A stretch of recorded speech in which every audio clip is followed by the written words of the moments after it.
Pebrero 1, 2016. Hindi alam ni Kelly McGarry na ito na ang kanyang huling biyahe. Hindi ngayon. Hindi sa burol na ito. Isang lalaki ang nagtangkang gumawa ng stunt sa harap ng libu-libong tao. Nagdisenyo ng ruta at niloko ang kamatayan. Pero hindi niya gagawin ang alinman doon na yon. Walang daang talampakang bagsak o nakakatakot na mga lundag sa bangin. Simpleng pagbibisikleta sa bundok kasama ang dalawang kaibigan at maganda ang tanawin ng trail sa likod ng bahay. Pumapadyak siya paakyat sa trail na daan-daang beses na niyang nadaanan. Pagkatapos, bigla siyang huminto. Mula sa isang hindi kilalang karpintero na umahampas ng martilyo sa Fiji hanggang sa pagbabackflip sa ibabaw ng isang 72 talampakang bangin sa harap ng buong mundo, hanggang sa pagbagsak sa isang trail na kaya niyang daanan kahit nakapikit. Patay na ang mountain biker na ito. Hindi lang niya alam. Maligayang pagdating sa extreme.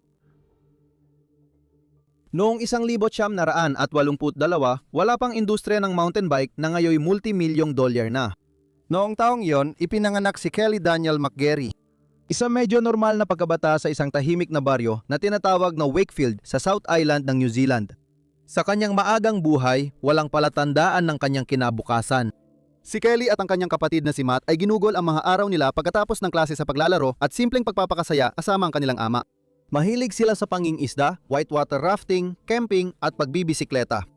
Si Kelly at Matt ay nagsimulang sumakay ng maliliit at matitigas na BMX bikes, nagpepedal ng milya-milya para lang marating ang lokal na dirt track.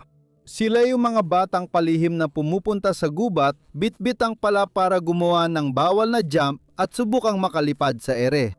Ang pakiramdam ng pag-alis sa lupa, ang pakiramdam ng saglit at lubos na paglipad sa ere. Habang buhay niyang hinabol ang pakiramdam na yon. Di tulad ng mga batang henyo ngayon na tutuklasan sa edad na 12 at hinuhubog sa tagumpay, si Kelly ay nagkaroon ng pisikal na hadlang. Masyado lang siyang lumaki para sa niyang sport. Hindi siya tumigil sa paglaki hanggang umabot siya ng 6 na talampakan at 5 pulgada at tumimbang ng mahigit 200 libra. Isa siyang higante para sa isang binatang nasa huling bahagi ng kanyang kabataan.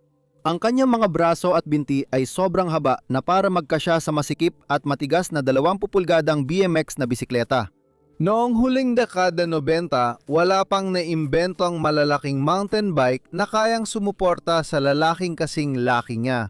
Kaya dahil walang malinaw na landas sa pagbibisikleta, ang kanyang hilig noong bata pa siya ay kinailang ang isang tabi muna at manatiling isang libangan lang.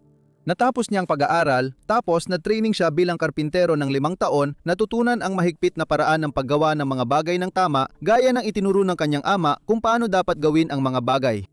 6 na buwan siya nanatili sa Fiji kasama ang ama, gumagawa ng mga bahay, nagtatrabaho gamit ang mga kamay niya sa init, nagbubuhos ng pundasyon at inuunawa ang bigat, puwersa at kung ano ang kailangan para tumayo ang isang istruktura. Hanggang isang araw noong 2006 nang siya ay 24 na taong gulang, may nangyaring nagpabago sa kanyang komportableng buhay. May nagtulak sa kanya para lubusan na itong pasukin. Pumanaw ang ina ni Kelly. Kapag namatayan ka ng magulang o mahal sa buhay sa murang edad, nag-iiba ng husto ang pananaw mo sa buhay at oras. Isa itong matinding paalala na maikli ang buhay at walang kasiguraduhan na magagawa mo pa ang mahal mong bagay bukas. Pagsapit ng Hulyo, 2006 ang ideya ng paggugol ng susunod na 40 taon sa ligtas na paggawa ng mga bahay ay biglang hindi na nagkaroon ng saysay. Nagdesisyon si Kelly noon din na ibuhos ang lahat para sa pagbibisikleta, ang tanging bagay na talagang kinahuhumalingan niya. Isa itong malaking sugal. Sa edad na 24, karamihan sa mga profesional na extreme athlete ay kilala na at kumikita na ng totoong pera. Walang-wala si Kelly. Wala siyang sponsor o sariling brand, puro lakas lang at kakaibang estilo ng pagbisikleta na hindi pa nakita ng iba noon. Pero nagpasya pa rin si Kelly na subukan. Ngayon, para maging patas, hindi naman direktang inugnay ni Kelly ang pagkamatay ng ina sa kanyang desisyon at maaring nagkataon lang na parehong taon ito nangyari. Kaya, inimpake niya ang gamit at lumipad sa kabilang panig ng mundo papuntang Whistler, British Columbia para sa malaking mountain biking festival na Crankworx Slopestyle Competition. Ang slopestyle ay kompetisyon sa pagbibisikleta kung saan tumatalon ang mga rider sa matataas na dirt jumps at gumagawa ng mga stunts sa ere ng may sapat na husay at malikhaing estilo para mapabilib ang mga hurado. Si Kelly ay walang world ranking, walang reputasyon at walang particular na dahilan para umasa ng malaki. Sumali siya sa Open qualifying round halos sa kapritso lang. Sa hindi inaasahan, laban sa mga elite riders sa mundo, ang hindi kilalang karpintero mula New Zealand ay pumasok sa finals at natapos ika-18 sa mundo. Sapat na yon! Kinabukasan, tumawag ang sponsor. Sa loob ng isang taon, isinantabi ni Kelly ang martilyo at naging buong panahong siklista at hindi na lumingon. Isipin mong 5 taon mong inaral ang isang hanap buhay, tapos bigla mo lang iiwan para sa isang bagay na halos suntok sa buwan. Sa edad na kung kailan karamihan sa mga kalaban mo ay may ilang taon lang lamang at ikaw ay nakapasa agad sa unang subok. Lumipat siya sa Queenstown, adrenaline capital ng New Zealand at naging bahagi ng freeride community doon. Pagsapit ng dekada 2000, nagsisimula na maging ibang-iba ang pagbibisikleta. Sa loob ng mga dekada, naging medyo simple lang ang sport. Aayat ka ng bundok, tapos magpapabilisan kang bumaba pabalik. Ang mga hadlang ay natural na bato, ugat at posibleng masikip na liko. Ang mga gulong ay laging dikit sa lupa. Ang bagong henerasyon ng mga rider ay sawa na sa simpleng pananatili sa lupa. Huminto na silang tumingin sa daan at nagsimulang tumingin sa langit. Ang ebolusyong ito ay tinawag na free ride. Ang layunin ay hindi ang pinakamabilis na makarating sa finish line. Layunin ay hanapin ang pinakamalupit na patayong bagsakan sa bundok at mabuhay pagkatapos mahulog. Iniiwan ng mga rider ang dating ruta at hinihila ang bisikleta sa gilid ng 50 talampakang bangin, abandonadong minahan at malalaking canyon gap na wala sa mapa. Ang sport ay tila paligsahan kung sino ang tatalo sa grabidad. Umuusbong ang slopestyle na paligsahan kung saan bukod sa pagtalon sa bangin, gumagawa rin ng technical na akrobatikong galaw tulad ng backflip at 300 at 60 ikot habang nasa ere. Ito ang mundong pinasok ni Kelly McGarry. At sa sumunod na dekada, si Kelly ay naging maamong higante ng mundo ng freeride. Hindi mo talaga siya mapapalampas. 6 na talampakan at 5 pulgada ang taas kulay. Gintong kulot ang buhok na tumatakas sa helmet niya. Isang ngiti na paborito ng mga photographer dahil natural at hindi mukhang scripted. Sa sport na puno ng seryosong atleta na parang digmaan ang competition, tinuring ito ni Kelly na parang masayang party na sinuwerte siyang naimbitahan. Megaza ang palayaw niya, isang Australianong salitang ibig sabihin ay itong lalaking ito na akma talaga sa kanya. Naging bi-official siyang alkalde ng mountain biking community. Siya ang laging nasa hulihan ng grupo para siguradong may kasama ang mga baguhang rider na mabagal sa trail. Ang personal niyang motto ay, suntukin ang buhay sa lalamunan. Para kay Kelly, ito ay harapin ang bawat araw, samantalahin ang mga oportunidad at mamuhay ng responsable sa mga piniling panganib. At noong 2013, pinatunayan niya ang kanyang mga salita sa gawa. Sa kalaliman ng disyerto ng Utah, mga 4 na oras sa timog ng Salt Lake City, mayroong isang magaspang na disyertong gawa sa pulang sandstone na parang ibabaw ng Mars. Tuwing Oktubre, ginagawang venue ng Red Bull ang disyertong yon para sa pinakamapanganib na mountain bike competition sa mundo. Rampage ang tawag nila dito at mukhang ito na ang pinakaangkop na pangalan para rito. Walang samantadong daanan o panuntunan sa kaligtasan. Dumarating ang mga rider na may piko at ilang araw naghuhukay ng sariling daan sa bangin. Gumagawa sila ng sarili nilang mga rampa mula sa lupa sa ibabaw ng kahit anong nakakatakot na bangin na pinipili nila gamit lang ang kanilang mga kamay. Kung kaya mong hukayin, kaya mong sakyan. Ang tanging limitasyon ay kung ano lang ang kaya mong pagdaanan at mabuhay. At noong Oktubre 2013, si Kelly McGarry ay handang subukan ang limitasyon na walang ibang naglakas loob gawin. Sa gitna ng rutang ito sa disyerto, may malaking natural na pag-itan sa 2 pader ng bangin na tinatawag na Canyon Gap. Ito ay 72 talampakan ang layo, halos lapad ng 7 linya ng highway. Sa gilid, makikita mo lang ang 50 talampakang walang laman na hangin at sahig na matutulis at matitigas na disyertong bato sa ibaba. Sa matagal na panahon, ang pagtalon sa puwang na ito ay kinikilalang pinakamalaking pagsubok ng tapang ng mga nagbibisikleta. Sumisibad ka papunta sa rampa, umaasa sa eksaktong bilis na kinalkula mo at nagdarasal na sapat ito para marating ang kabila. Pero hindi sobra para lumampas sa landing dahil sa kabilang dulo ay may matarik na pababang rampa ng lupa. Kailangan mong itugma ng perpekto ang gulong mo sa matarik na anggulo parang dalisdis ay ligtas na sumalo sa matindi at marahas na bagsak mula sa 5 palapag na talon at makaalis ka ng maayos. Kung walang dalisdis na sasalubong, ang pagbagsak mula 5 palapag sa patag na lupa ay agad magpapaguho sa bisikleta mo at ang impact ay diretso sa binti at gulugod mo. Isa ito sa pinaka-technical at nakakatakot na pantawid na kayang gawin ng tao sa 2 gulong. Pero nais ni Kelly McGarry na gawin pa itong mas matindi. Gusto niyang mag-backflip habang tumatawid. Para maintindihan kung gaano ito kabaliw, isipin mong mabilis kang nagmamaneho sa highway tapos may magsabi sa'yo na ipikit ang mga mata mo. Bitawan ang manibela, paikutin ng buo ang upuan pabalik, saka hawakan ulit ang manibela at itama ang kotse bago lumihis. Kaya lang kalsada ay 70, 2 talampakan ng layo at wala kang kalsada sa ilalim habang umiikot. Ang paggawa ng backflip sa bisikleta doon ay nangangahulugan ng pagbitin ng ilang sandali. Tuluyang nakatiwarik sa gitna ng 70, 2 talampakang kawalan lubos na umaasa sa momentum na nilika mo habang umaakyat na walang kahit ano. Para maitama o makontrol ang lipad mo.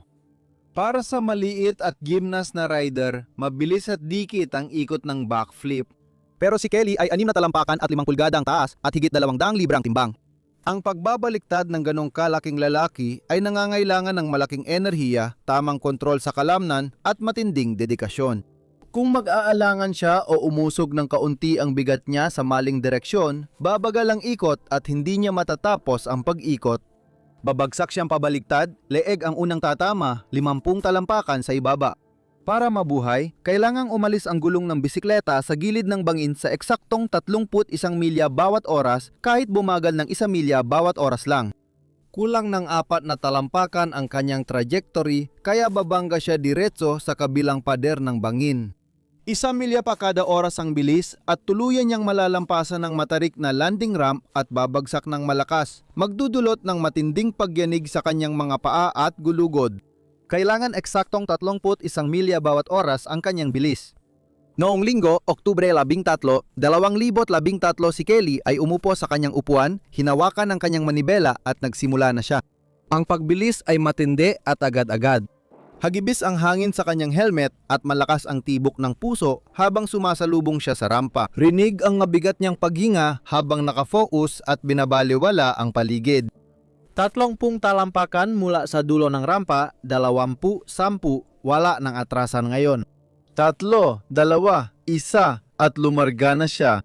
Tumama ang gulong niya sa dulo ng rampa at lumipad. Mabilis na hinila ni Kelly paatras ang manibela gamit ang buong lakas niya. Itinapon niya ang 200 libra niyang katawan sa pag-ikot. Sumunod ang bisikleta sa kanya pataas at lampas at biglang wala nang nasa ilalim niya kundi 50 talampakan ng walang lamang espasyo at ang sahig ng bangin sa ibaba. Sa 1 segundo, tuluyan siyang nakatiwari, nakabitin ng 50 talampakan sa itaas ng ilalim ng bangin, nakatingin sa langit ng Utah. Pagkatapos, panahon na para lumapag. Sa sandaling yon, habang umiikot, ginagamit niya ang matinding lakas ng kanyang katawan at ang hatak na giroskopiko ng umiikot niyang mga gulong para pigilan ang kanyang momentum.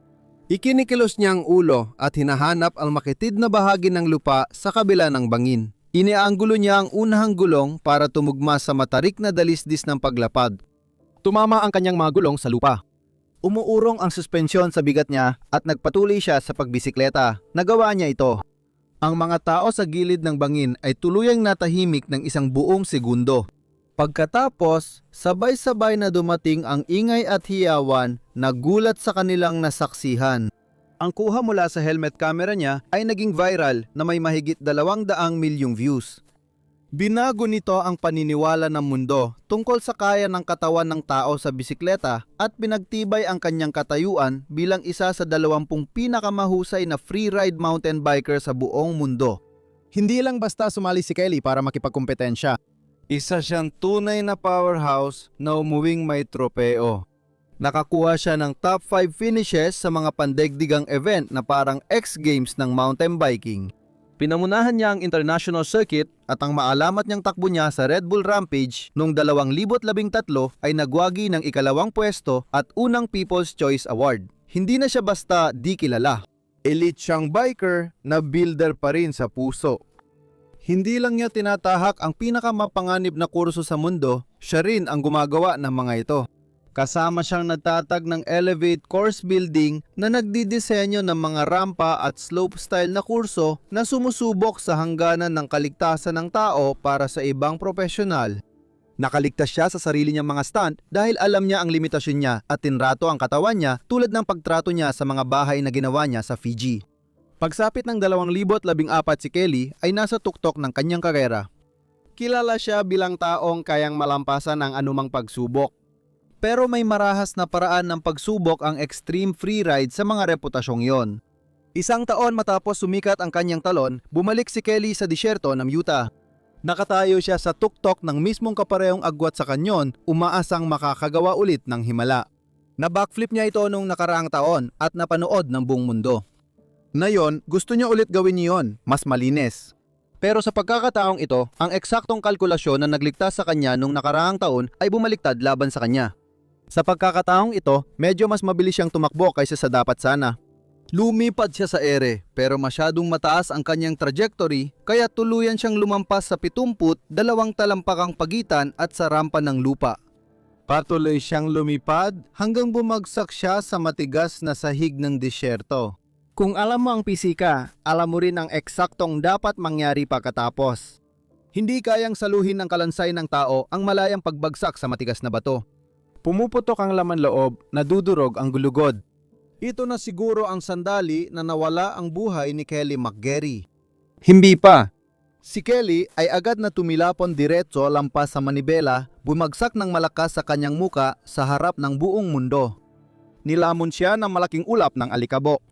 At pagkatapos, mula sa alikabok, basta na lang tumayo ang higante, pinapagpag ang dumi sa kanyang jersey at naglakad palayo na may mga galos, pasa at wala nang iba pa. Nabasag ng impact ang frame ng kanyang bisikleta at ginawang basurang bakal ang kanyang mamahaling $1,000 na bisikleta. Pero nakaligtas siya.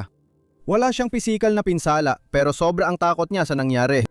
Tinawag niya itong malaking pangyayari sa buhay. Ayaw mo na maranasan ulit ang ganoong sitwasyon? Matagal bago mo mabawi ang kumpiyansa mo matapos kang bumagsak ng ganoon. At tama siya tungkol doon dahil ang sumunod ay hindi niya gugustuhing maranasan muli. Isang taon matapos yon, noong Mayo 2015 si Kelly ay nasa bundok Tianmen sa Zhangjiajie, China para lumahok sa isang karera na tinatawag na Red Bull Skygate. Ang ruta ng karera ay bumaba sa Siam, naraan Siam sinaunang batong hagdan na itinayo sa isang 50 degree na dalisdis na halos 1,000 talampakan ng haba. Tulad ng ibang siklista, si Kelly ay umaasa lang sa preno para hindi siya mahulog dahil ito lang ang paraan para makaligtas sa rutang ito. Ngunit sa kalagitnaan ng 1,000 talampakang pagbaba, ang matinding alitan ay nagdulot ng pagkulo ng hydraulic fluid sa mga linya ng preno niya ay literal na kumulo at hindi na gumana. Sa isang iglap, si Kelly na maingat na siklista ay naging parang 200 libra tren na walang preno sa konkretong hagdanan. Walang lugar para tumalon palabas, walang malambot na lupa para sumalo sa impact.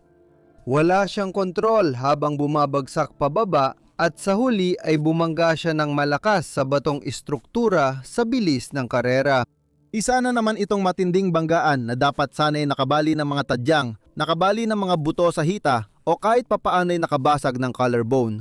At muli, tumayo siya at naglakad palayo nang tanging tinamo lang ay masakit na paa at 7 tahi. Para sa mga tagahanga, media at kapwa niya siklista, ang mga sandaling ito ay tiyak na patunay ng isang alamat. Ang matinding kondisyon ng kalamnan ni Kelly ay itinuring na parang totoong balute. Naniniwala ang kanyang ama na ang pangangatawan ng kanyang anak ay parang hindi tinatablan ng bala. Siya ang di matitinag na lalaking tila nagtagumpay laban sa grabidad. Pero hindi pinaniwalaan ni Kelly iyon. Hindi siya adik sa adrenaline o naghahangad mamatay. Siya'y malalim mag-isip, maingat at napapansin na ang mga palatandaan ng panganib.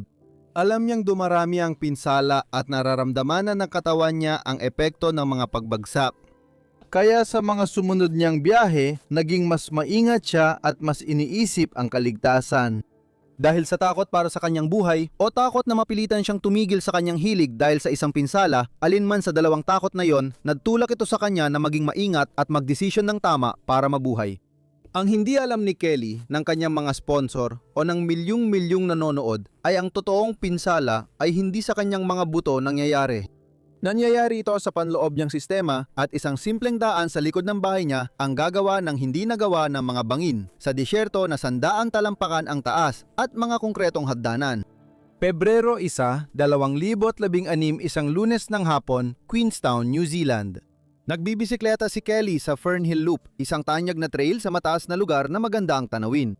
Nasa likod bahay lang ito at naabot mula sa tuktok ng Skyline Gondola na daan-daang beses na niyang nadaanan.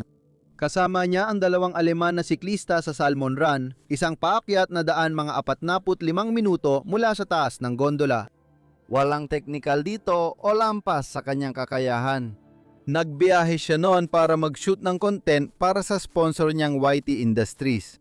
Kaya si Kelly ay kaswal lang na nagbibisikleta, paakyat sa mabagal at banayad na takbo nang mangyari ito. Walang babala at wala man lang kahit anong tunog, biglang bumagsak si Kelly. Ngayon, ito kasi. Buwan-buwan, gumagawa ako ng isang video na para lang sa Patreon. Nandun na ang mga babala. Wala ka ng ibang makikitang ganyan. Kung gusto mo, nasa description ang links. Agad na napansin ng dalawa niyang kasamang sumasakay na may napakalubang mali. Mabilis silang lumapit at nadatnan si Kelly na walang malay at hindi na humihinga sa daang lupa. Agad nilang sinimulan ang CPR habang tumatawag ng tulong at mabilis ding rumesponde ang emergency services. Dahil 45 minutong lakad ang trail mula sa pinakamalapit na pasilidad, nagpadala ng helicopter na may 2 paramedic sa insidente. Lumipad sila diretso kay Kelly, lumapag at agad nagpatupad ng mga pamamaraang pang-emerhensyang pagsagip buhay. Pero kahit na agad siyang ni-CPR, kahit na may helicopter, kahit na nalampasan ng taong ito ang pinakamatinding banggaan sa kasaysayan ng mountain biking, tumanggi pa ring bumalik ang tibok ng kanyang puso. Sa kabila ng lahat ng pagsisikap, sa kabila ng mabilis na kilos at agarang tugon medical, wala ring nagawa. Idinaklarang patay si Kelly McGarry sa pinangyarihan 4:20 ng hapon. 33 taong gulang lang siya.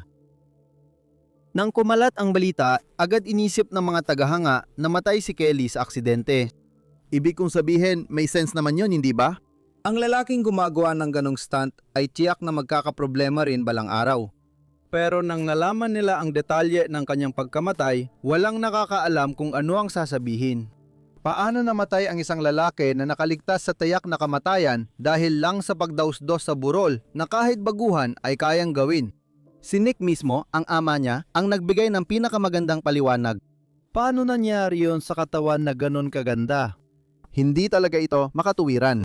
Grabe, puro laman at kalamnan siya, sobrang fit niya. Hindi talaga siya madaling atakihin sa puso. Ngayon, walang tiyak na nakakaalam kung ano talaga ang nangyari sa dibdib ni Kelly nung hapon na yon.